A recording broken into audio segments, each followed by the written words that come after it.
Bonjour à toutes et à tous, je m'appelle Christophe Aveline, je suis anesthésiste réanimateur à Cesson-Sévigné, près de Rennes.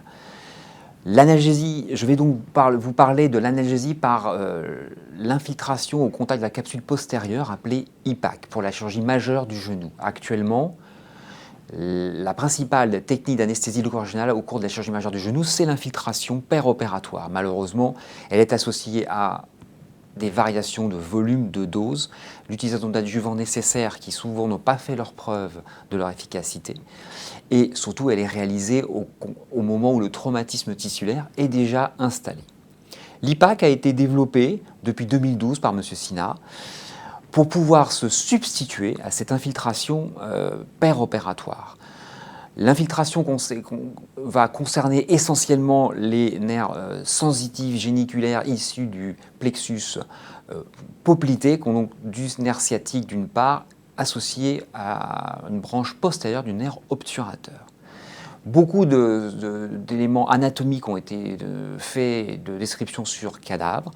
Il y a de très nombreuses études prospectives randomisées qui ont été proposées au cours de la chirurgie majeure du genou, qui ont montré un bénéfice sur le plan analgésique en post-opératoire et sur la réhabilitation de l'IPAC associé à un bloc sur la partie antérieure du genou, c'est-à-dire soit un canal des adducteurs, soit un bloc au triangle fémoral, bien évidemment pour couvrir la partie non concernée par l'IPAC.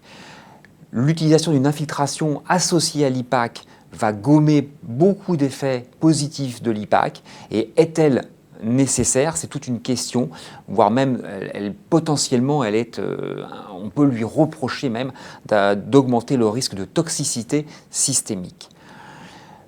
L'évolution en fait de l'IPAC nous permet de se réapproprier une anesthésie loco-régionale par infiltration éco-guidée dans des conditions d'asepsie stricte bien évidemment, qui permet ainsi de couvrir toute la période péropératoire associée bien évidemment, je répète, à un bloc sur le compartiment antérieur du genou pour bloquer les autres afférences sensitives qui vont concerner le genou pour la chirurgie majeure du genou.